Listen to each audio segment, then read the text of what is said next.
Hello students, I hope all of you are well. In today's session, I am going to start a new chapter which is chemical effects of electric current. This is a chapter of physics. इसमें हमें पढ़ना है कि electric current के chemical effects कैसे होते हैं. Electric current हमने बहुत बार सुना है, करंट फ्लो होता है, लेकिन उस इलेक्ट्रिक करंट से केमिकल इफेक्ट्स कैसे होते हैं, मतलब उस इलेक्ट्रिक करंट से हम केमिकल रिएक्शंस किस तरीके से करा सकते हैं, वो हमें पढ़ना है.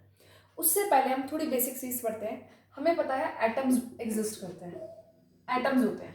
एटम्स क्या होता है? Atoms are the smallest particle of any metal. Atom क्या है? Smallest particle of a metal. किसी भी मेटल का स्मॉलेस्ट जो पार्टिकल होता है उसको क्या कहा जाता है? एटम कहा जाता है. एटम में हमारे क्या प्रेजेंट होते हैं? दो तरह के पार्टिकल्स प्रेजेंट होते हैं. क्या क्या प्रेजेंट होते हैं? एक हमारा इलेक्ट्रॉन प्रेजेंट होता है इसमें, and the second one is proton. Sorry, that is proton, not product. क्या प्रेजेंट होते हैं? प्रोटॉन्स प्रेजेंट होते हैं. सपोज ये हमारा क्या है? एक एटम है. उस एटम के सेंटर पे क्या प्रेजेंट होगा? एक न्यूक्लियस प्रेजेंट होगा, जस्ट लाइक अ सेल. जैसे एक सेल होती है ना, सेल पे न्यूक्लियस प्रेजेंट होता है, ऐसे ही हम कंसिडर कर सकते हैं. ये एक एटम है, उसके सेंटर पे न्यूक्लियस होगा. इस न्यूक्लियस के अंदर क्या प्रेजेंट होते हैं? प्रोटॉन्स प्रेजेंट होते हैं, and along with that neutron भी प्रेजेंट होते हैं. प्रोटॉन्स क्या है? तीन पार्टिकल कंसिस्ट करता है एटम: इलेक्ट्रॉन, प्रोटॉन, न्यूट्रॉन. इसके अलावा भी और भी बहुत सारे हैं. पॉजिट्रॉन होते हैं हमारे, और भी अलग अलग तरीके होते हैं जिनका हमें कंसिडर करने की रिक्वायरमेंट नहीं है. हमारे लिए तीन कौन से इंपॉर्टेंट है? अभी के लिए हमारे लिए इंपॉर्टेंट है इलेक्ट्रॉन, प्रोटॉन एंड न्यूट्रॉन. वो आप लेटर ऑन हायर स्टडीज जब करोगे तब पढ़ोगे. अभी हमें सिर्फ क्या पढ़ने हैं? Electron, proton and neutron. ठीक है. इलेक्ट्रॉन और प्रोटॉन, प्रोटॉन और न्यूट्रॉन्स कहाँ प्रेजेंट होते हैं? इस सेल के अंदर, न्यूक्लियस के अंदर. सॉरी, प्रोटॉन्स पे चार्ज कैसा होता है? दीज आर पॉजिटिव चार्ज, मतलब इन पे चार्ज कैसा होगा? प्लस चार्ज होगा. इलेक्ट्रॉन्स कैसे होते हैं? नेगेटिव चार्ज होते हैं, मतलब इन पे माइनस चार्ज होगा. और न्यूट्रॉन्स कैसे होते हैं? न्यूट्रल, मतलब नो चार्ज. इन पे किसी भी तरह का कोई चार्ज नहीं होगा. तो पॉजिटिव प्रोटॉन और न्यूट्रल न्यूट्रॉन न्यूक्लियस के अंदर प्रेजेंट होते हैं, जबकि जो इलेक्ट्रॉन्स होते हैं वो यहाँ हमारे रिवॉल्व करते हैं बाहर. जैसे एक सन के चारों तरफ प्लैनेट्स रिवॉल्व करते हैं, in the same manner nucleus के चारों तरफ हमारे क्या? इलेक्ट्रॉन्स रिवॉल्व करते हैं. These are electrons. ओके. तो जब भी कोई भी इंस्ट्रूमेंट, कोई भी मटेरियल अगर हमारा है, वो क्या करता है? वो इलेक्ट्रिसिटी कंडक्ट करता है. वो किस वजह से करता है? इन इलेक्ट्रॉन्स के वजह से करता है. जैसे कि हम बोलते हैं, हम क्या बोलते हैं? अगर हम एक एटम की बात करें, एक एटम में जितने प्रोटॉन होंगे उतने ही इलेक्ट्रॉन होंगे, मतलब जितना प्लस उतना ही माइनस. सपोज +10 है तो -10 भी कितना, माइनस भी कितने होंगे? 10, ताकि पूरा ओवरऑल क्या हो जाए? ओवरऑल कोई भी चार्ज ना बचे, ना कोई प्लस बचे ना कोई माइनस बचे, ओवरऑल 0 हो गया. इसीलिए एक एटम एज अ होल कैसा होता है? Atom is electrically neutral. कैसा होता है? इलेक्ट्रिकली न्यूट्रल होता है. लेकिन उसके जो ये इलेक्ट्रॉन्स होते हैं ये लाइट वेट होते हैं. लाइट वेट होता है एंड ऑलमोस्ट फ्री बोल सकते हैं. एंड फ्री मतलब इधर उधर वो घूम सकते हैं. इनकी वजह से कोई भी मटेरियल इलेक्ट्रिसिटी कंडक्ट करता है. इलेक्ट्रिक करंट क्या है? Electric current is the flow of electrons. Electric current क्या है? The flow of electrons. Electrons का फ्लो करना क्या कहलाता है? Is called electric current. Electrons का फ्लो करना क्या कहलाएगा? इलेक्ट्रिक करंट कहलाएगा. जैसे हम क्या करते हैं, अगर हम एक सिल्क क्लॉथ को ग्लास रोड पर अगर हम रब करते हैं, तो रब करने से होता क्या है? इलेक्ट्रॉन्स का ट्रांसफर होता है. ग्लास रोड से जो इलेक्ट्रॉन्स है वो हमारे कहाँ ट्रांसफर कर जाते हैं? सिल्क पे ट्रांसफर कर जाते हैं. ये हमारा सिल्क क्लॉथ है, ये हमारे पास एक रोड है. जब हमने इनको रब किया तो यहाँ से इलेक्ट्रॉन कहाँ चले गए? सिल्क में ट्रांसफर हो गए. तो जब इलेक्ट्रॉन ट्रांसफर हुए, इसके पास इलेक्ट्रॉनों की कमी हो गई, दिस इज ग्लास रोड. इसके पास इलेक्ट्रॉन डेफिशिएंट हो गए, ये हमारा सिल्क क्लॉथ था, लेकिन इसके पास इलेक्ट्रॉन ज्यादा हो गए. इसीलिए इस पे चार्ज आ जाता है नेगेटिव और इस पे चार्ज आ जाता है पॉजिटिव. होता है ना कभी कभी, अगर हम जैसे हेयर पे अपने हम कॉम्स रब करते हैं तो वो पीसेस ऑफ पेपर को अट्रैक्ट करने लगता है. वो चार्ज इसकी वजह से होता है. वो क्या करता है? उसमें करंट फ्लो करने लगता है, जिसकी वजह से करंट, वहां हमारा ऐसा करंट नहीं होता जो एक बल्ब को ग्लो कर सके. That is a different kind of current. वो चीज अलग है. लेकिन यहाँ सिंपल हो क्या रहा है? यहाँ हमारे इलेक्ट्रॉन्स का ट्रांसफर हो रहा है. जिसकी वजह से उन पर क्या डेवलप हो रहे हैं, चार्जेस डेवलप हो रहे हैं। जहाँ एक हमारा पॉजिटिव हो गया, वहाँ दूसरा हमारा क्या बन जाता है, sorry this one is negative and this one is positive. यहाँ से इलेक्ट्रॉन इधर ट्रांसफर हो जाते हैं, ठीक है। तो इलेक्ट्रिक करंट क्या है, electric current is the flow of electrons. हमारे किसी भी मटीरियल में इलेक्ट्रॉन्स का फ्लो करना क्या कहलाता है, इलेक्ट्रिक करंट कहलाता है। इलेक्ट्रिक करंट को फ्लो करने के लिए नेसेसरी है हम उसको एक कॉन्टिन्यूस मीडियम प्रोवाइड कराएं, मतलब एक कॉन्टिन्यूस एक ऐसी जगह प्रोवाइड कराएं जहां से इलेक्ट्रॉन्स आसानी से फ्लो कर सके without any break. And for that purpose हम क्या बनाते हैं, इलेक्ट्रिक सर्किट बनाते हैं। आप लोगों ने लोअर क्लासेस में पढ़ा होगा कि इलेक्ट्रिक सर्किट कैसे बनाया जाता है। यूजुअली इलेक्ट्रिक सर्किट बनाने के लिए एक वायर, कॉपर वायर यूज करते हैं which is a good conductor. हम एक वायर यूज करते हैं, उस वायर से हम क्या लगाते हैं, एक बैटरी लगाते हैं। बैटरी क्या करती है, बैटरी इलेक्ट्रोमोटिव फोर्स प्रोवाइड कराती है, मतलब उस इलेक्ट्रॉन को फ्लो करने के लिए कोई फोर्स देती है। हमने कहा इलेक्ट्रॉन्स फ्लो हो रहे हैं, लेकिन वो इलेक्ट्रॉन फ्लो किसकी वजह से होता है, इस फोर्स की वजह से होते हैं। ये पॉजिटिव, ये नेगेटिव। इसमें की लगाई जाती है जो कि करंट के फ्लो को स्टॉप करने के लिए या उसे चलाने के लिए यूज करते हैं। सो एक हमारा क्या बन गया, कंटिन्यूस सर्किट। और एक हम क्या लगाएंगे यहाँ पर, एक बल्ब लगाते हैं। तो अगर मुझे इलेक्ट्रिक करंट पास कराना है तो उसको पास कराने के लिए एक पूरा कंप्लीट सर्किट बनाया जाता है विदाउट एनी ब्रेक। अगर मैं इसको यहाँ से ब्रेक कर दूं तो कोई भी करंट फ्लो नहीं होगा। तो क्या होगा, इलेक्ट्रिक करंट, इसको क्या बोलेंगे, इलेक्ट्रिक सर्किट। ये क्या है हमारी, दिस इज की, दिस इज बैटरी। बैटरी का काम क्या होता है, बैटरी प्रोवाइड्स इलेक्ट्रोमोटिव फोर्स। क्या प्रोवाइड करती है, इलेक्ट्रोमोटिव फोर्स प्रोवाइड कर देती है, so that the electrons can flow, so that the electrons can flow, ताकि इलेक्ट्रॉन क्या कर सके, इजीली फ्लो कर सके, ठीक है। ये बल्ब है हमारा, फ्लो करेगा।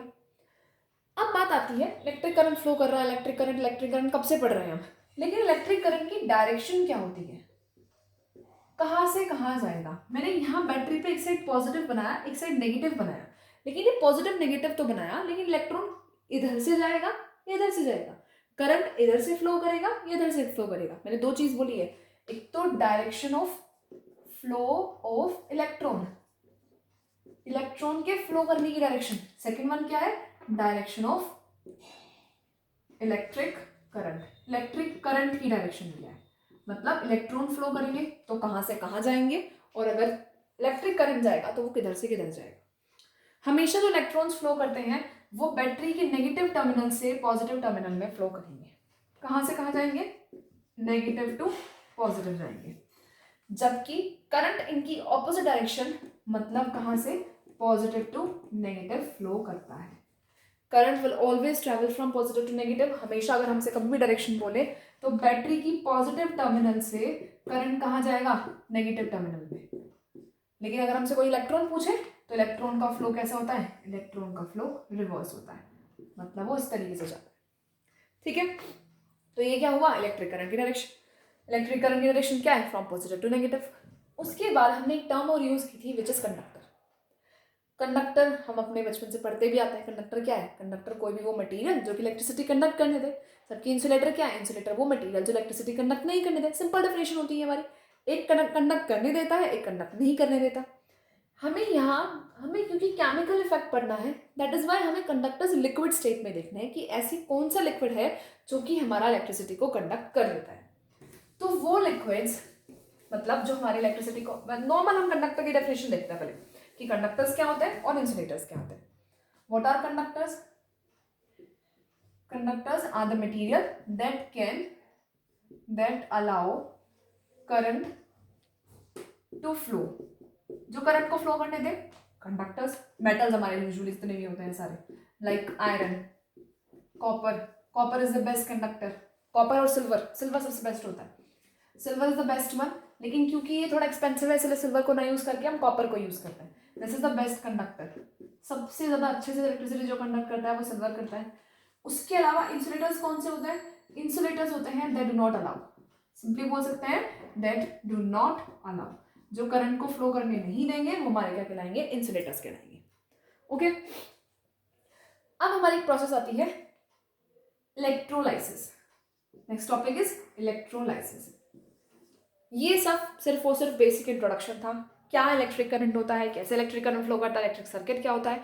मेन हमारा है कि केमिकल इफेक्ट को स्टडी करना। वो प्रोसेस जिससे हम इलेक्ट्रिक करंट को पास करा के कोई केमिकल रिएक्शन कराएंगे। The process in which electrical energy, हम बोल सकते हैं सिंपली इलेक्ट्रिकल एनर्जी, मतलब इलेक्ट्रिसिटी से मिलने वाली energy, electrical energy gets converted into chemical energy. वो प्रोसेस जिसमें हमारा इलेक्ट्रिकल एनर्जी किस में कन्वर्ट हो जाती है, केमिकल एनर्जी में कन्वर्ट हो जाती है। मतलब हमने दी थी इलेक्ट्रिसिटी, लेकिन उस इलेक्ट्रिसिटी से क्या हो जाए, कोई भी केमिकल रिएक्शन हो जाए, उस प्रोसेस को हम क्या कहते हैं, इलेक्ट्रोलाइसिस कहते हैं। That process is known as electrolysis. कैसे कराया जाता है इलेक्ट्रोलाइसिस, उसके लिए पूरा सेटअप बनाया जाता है। हम एक सिंपल सा छोटा सा एग्जांपल पढ़ते हैं। वाटर का स्प्लिट होना, किसमें, हाइड्रोजन में और ऑक्सीजन में। Splitting of water into hydrogen and oxygen. H2O से क्या बनाना है हमें, H2 बनाना है और हाफ O2 बनानी है। ठीक है, कैसे बनाया जाता है, एक हमने कंटेनर लिया, ठीक है, उस कंटेनर में हमने वाटर फिल कर लिया। अब नॉर्मल हम जो लैब में वाटर यूज करते हैं दैट इज डिस्टिल्ड वाटर। मैंने आप लोगों को काफी बार पहले बताया भी है कि डिस्टिल्ड वाटर क्या होता है, वो प्योरिफाइड वाटर होता है कंप्लीटली, मतलब उसमें किसी भी तरह का सोल्ट, कोई मिनरल कंटेन नहीं करता। Distilled water do not conduct electricity, do not conduct electricity, वो इलेक्ट्रिसिटी कंडक्ट नहीं कर सकते। जबकि जो हमारा नॉर्मल टैप वाटर होता है, मतलब जो हमारे घरों में वाटर सप्लाई होता है, वो इलेक्ट्रिसिटी कंडक्ट कर सकता है। क्यों कर सकता है, because it contain some salts, क्योंकि इसमें क्या प्रेजेंट होते हैं, सॉल्ट्स प्रेजेंट होते हैं।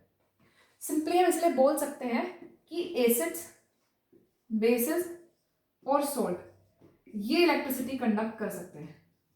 इनका काम क्या होता है, इलेक्ट्रिसिटी कंडक्ट कर सकते हैं। हमने वाटर फिल कर दिया, डिस्टिल्ड वाटर था। पॉइंट आता है इलेक्ट्रिसिटी कैसे कंडक्ट करेगा, डिस्टिल्ड वाटर तो इलेक्ट्रिसिटी कंडक्ट नहीं कर सकता।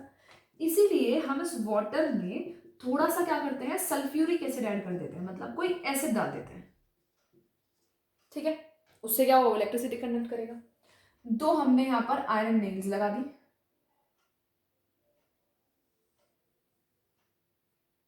ठीक है, उसको हमने किससे कनेक्ट कर दिया, वायर से पूरा रैप करके बांध के हमने इसको सर्किट बना दिया कंप्लीट। यहाँ हमने एक बैटरी लगा दी, ये पॉजिटिव ये नेगेटिव। ठीक है, होगा क्या, अब इस पॉजिटिव टर्मिनल से जैसे ही करंट फ्लो करना स्टार्ट करेगा, वो करंट यहाँ से यहाँ जाएगा। यहाँ पर क्या प्रेजेंट था, H2O प्रेजेंट था। जैसे ही हम इलेक्ट्रिसिटी पास करेंगे, वो जो इलेक्ट्रिसिटी है वो इस H2O को H2 प्लस O2 में ब्रेक करना स्टार्ट कर देगी। ये जो हाइड्रोजन गैस है वो हमारी एक तरफ मूव करेगी और ऑक्सीजन गैस एक तरफ मूव करेगी, मतलब दोनों गैसेस सेपरेट होना स्टार्ट होंगी। मतलब ऑल एंड ऑल अगर हम बात करें तो हमने यहाँ किया क्या है, हमने यहाँ इलेक्ट्रिसिटी किसको पास करा के, इलेक्ट्रिसिटी को पास करा के केमिकल रिएक्शन कराई है। ऐसी बहुत सारी केमिकल रिएक्शंस होती हैं जिसको हम कराते हैं किसकी हेल्प से, इलेक्ट्रिसिटी की हेल्प से। सबसे बेस्ट एग्जांपल है वाटर का स्प्लिट होना। वाटर नॉर्मल कंडीशन में कभी भी स्प्लिट नहीं होगा, कभी भी रख के छोड़ दो वो H2 और O2 में नहीं कन्वर्ट होगा। उसको कैसे कराया गया, उसको इलेक्ट्रिसिटी पास करके कराया। So this whole process is known as electrolysis. Electrolysis क्या है, वो प्रोसेस जिसमें हम इलेक्ट्रिसिटी से क्या कराते हैं, केमिकल रिएक्शन कराते हैं, उसको क्या कहा जाता है, इलेक्ट्रोलाइसिस कराया जाता है। और इस इलेक्ट्रोलाइसिस में जो हमने नीचे कंटेनर में लिक्विड यूज किया है, इसको बोलते हैं इलेक्ट्रोलाइट। क्या कहा जाता है, इलेक्ट्रोलाइट। मतलब इलेक्ट्रोलाइट एक वो लिक्विड है जो कि इलेक्ट्रिसिटी कंडक्ट कर सकता है। Electrolyte is a liquid that can conduct electricity. Okay, simply हमारा इलेक्ट्रोलाइट क्या है, एक वो मटेरियल, एक वो लिक्विड जो कि इलेक्ट्रिसिटी को कंडक्ट करता है। इसके अलावा बहुत सारे एग्जांपल्स किए जाते हैं। हमारा मेन चीज क्या है, अच्छा यहाँ पे एक चीज और बताती हूँ मैं आपको। हमने यहाँ जो ये दो आयरन नेल्स लगाए हैं, इनको भी एक नाम दिया जाता है, इनको कहा जाता है इलेक्ट्रोड्स। These are electrodes. एक इलेक्ट्रोड जो कि पॉजिटिव टर्मिनल से लगी है बैटरी के, ये कहलाती है एनोड, और जो ये वाली होती है दूसरी कहलाती है कैथोड। थोड़ा सा हम इसको यहाँ से रब कर लेते हैं और क्लियर डायग्राम बनाते हैं। आयरन नेल्स के बजाय हम टिपिकल मेटल स्ट्रिप्स लेते हैं, ठीक है। 2 मेटल स्ट्रिप्स लगाई गई यहाँ पे, एक को पॉजिटिव टर्मिनल से कनेक्ट कर लिया गया, एक को नेगेटिव टर्मिनल से, इस तरीके से। यहाँ एक लिक्विड फिल कर लिया हमने। इलेक्ट्रोलाइसिस का कंप्लीट सेटअप है ये हमारा। इलेक्ट्रोलाइसिस करने के लिए क्या क्या किया जाता है, यहाँ पर हम इलेक्ट्रोलाइट भरते हैं, इलेक्ट्रोलाइट फिल किया जाता है, मतलब वो लिक्विड जो इलेक्ट्रिसिटी कंडक्ट कर सके या जिससे भी केमिकल रिएक्शन करानी है। ये हमारी होती है जो नेगेटिव टर्मिनल से कनेक्ट है, दिस इज कैथोड, जिसपे नेगेटिव चार्ज होता है, क्योंकि नेगेटिव टर्मिनल से कनेक्ट है तो नेगेटिव चार्ज होगा। ये होती है हमारी एनोड, और इस पे चार्ज कैसा होता है, पॉजिटिव चार्ज होता है।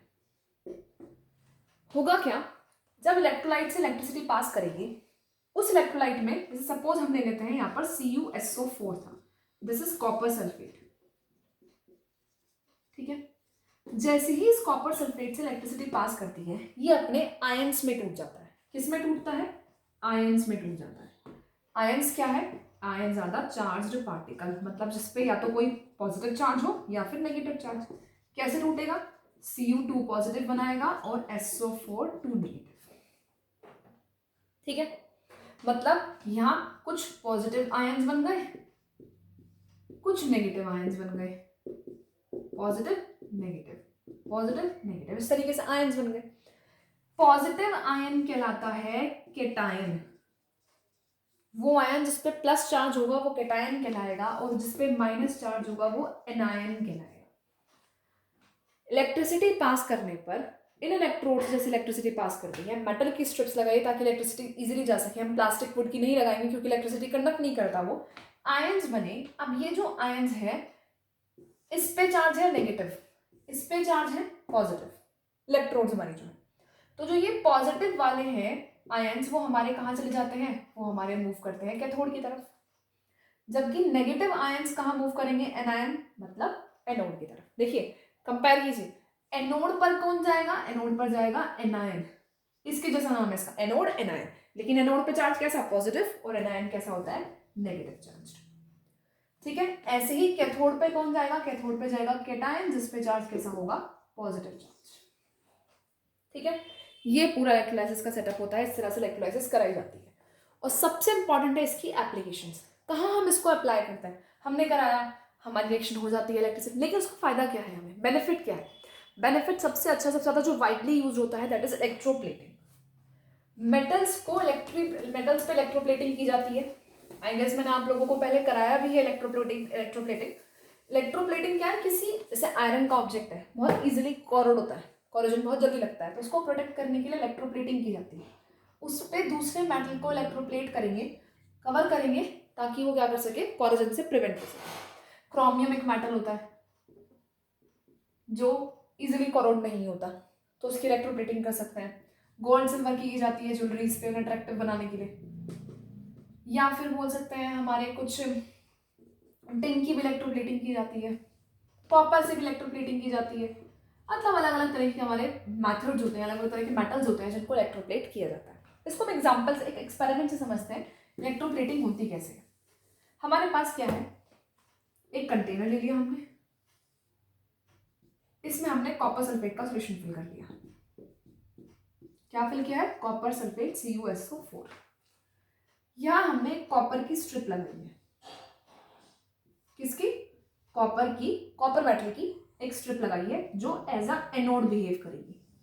क्यों, क्योंकि इसको हम बैटरी के पॉजिटिव टर्मिनल से लगाने वाले हैं। और यहाँ नेगेटिव टर्मिनल पे इस बार इलेक्ट्रोड नहीं लगाई हमने, कोई मेटल स्ट्रिप नहीं लगाई, हमने एक स्पून लगा दी, ठीक है। हमारे पास क्या है, एक स्पून है, मुझे उसको इलेक्ट्रोप्लेट करना है। स्पून है, किसी भी मेटल की बनी है, मेटल स्पून है हमारे पास।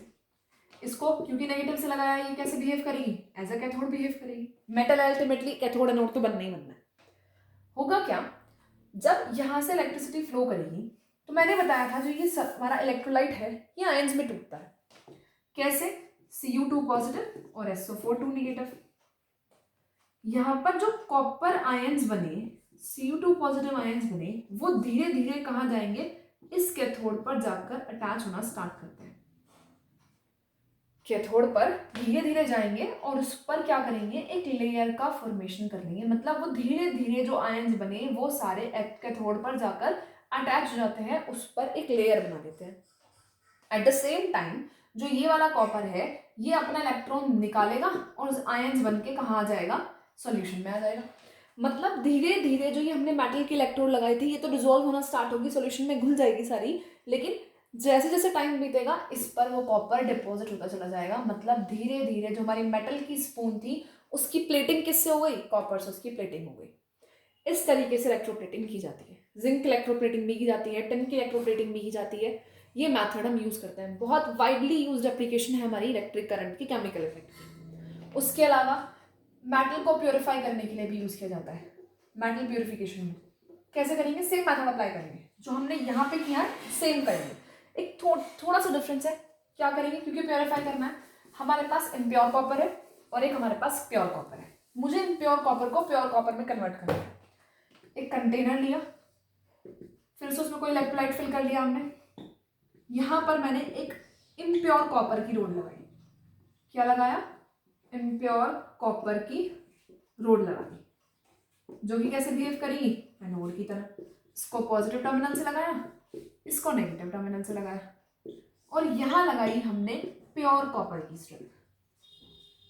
मतलब हम अपने पास से एक प्योर कॉपर की पतली सी स्ट्रिप लेकर चलेंगे और उस पर और हम इससे नया प्योर कॉपर बनाएंगे। इलेक्ट्रिसिटी जैसे ही पास होगी यहां से कॉपर क्या होगा, इसमें आना शुरू होगा सॉल्यूशन में। धीरे धीरे वो कहां डिपॉजिट हो जाएगा, इस पे। मतलब इम्प्योर रोड से कॉपर आकर धीरे धीरे कहां डिपॉजिट हो जाएगा, इस प्योर कॉपर वाली रोड पर जाकर अटैच होता रहेगा और इसको और ज्यादा थिक बना देगा। मतलब जो हमारे पास इम्प्योर कॉपर था उससे हमने प्योर कॉपर ऑब्टेन कर लिया by the process of electrolysis को कराकर। सो ये हमारे कुछ मेथड्स होते हैं जो हम यूज करते हैं। इसके अलावा हमारी एक गैल्वेनिक सेल भी होती है। गैल्वेनिक सेल भी यूजुअली हमारी कुछ ऐसी ही होती है, लेकिन उसमें बस थोड़ा सा डिफरेंस है। यहाँ पर क्या किया जाता है, गैल्वेनिक सेल में सल्फ्यूरिक एसिड लिया जाता है नीचे और एक जिंक इलेक्ट्रोड लगाई जाती है, एक हमारी लगाई जाती है कॉपर की। भाई एक जिंक लगाएंगे, एक कॉपर लगाएंगे,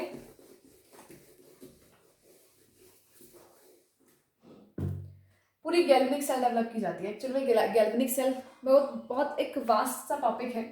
मतलब उसमें हम दो कंटेनर्स लेते हैं, या सिंपली हम डिफाइन करते हैं, एक सिंगल कंटेनर लेते हैं, वोल्टिक सेल या गैल्वेनिक सेल डिफाइन करें अगर हम, तो सल्फ्यूरिक एसिड नीचे फिल करेंगे,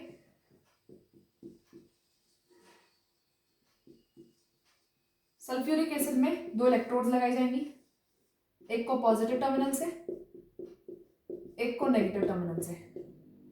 इलेक्ट्रिक करंट फ्लो करेगा, चार्जेस यहां से निकलेंगे, यहां डिपॉजिट होंगे। इस तरीके से कुछ रिएक्शन होती है।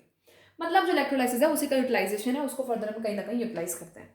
जो हमारी नॉर्मल बैटरी होती है, सेल होती है, उनमें भी इस मेथड को यूटिलाइज किया जाता है, उनमें भी इलेक्ट्रोलाइसिस ही होती है।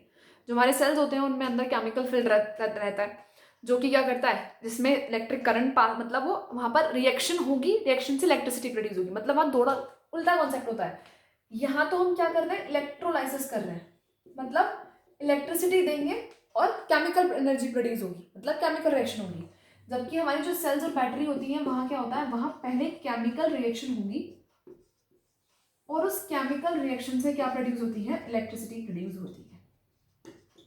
तो इलेक्ट्रिसिटी सिंपल कहने के लिए बहुत छोटा सा टॉपिक है, लेकिन इसको बहुत ज्यादा यूटिलाइज किया जाता है। So this is all about the chapter chemical effects of electric current. आपका एक सेशन में ये चैप्टर कंप्लीट हो गया। इसमें बस हमें क्या डिस्कस करना था कि इलेक्ट्रोलाइसिस क्या होता है, कैसे होता है। आई होप आपको समझ में आया हो। एनोड क्या है, कैथोड। बैटरी की पॉजिटिव टर्मिनल से जो हम साइड लगते हैं वो एनोड, नेगेटिव से जो लगाते हैं वो कैथोड। एनोड कहाँ लगेगा, पॉजिटिव पे, और कैथोड कहाँ होगा, नेगेटिव पे। इसकी तरफ अट्रैक्ट कौन होता है, एनायन अट्रैक्ट होता है, और इसकी तरफ कौन अट्रैक्ट होता है, कैटायन अट्रैक्ट होता है। एनायन पे चार्ज नेगेटिव होता है, कैटायन पे चार्ज पॉजिटिव होता है। आई होप ये आप लोगों को ये चैप्टर समझ में आया हो। एंड अगर कोई भी डाउट है then you can do that, then you are free to ask. Thank you so much.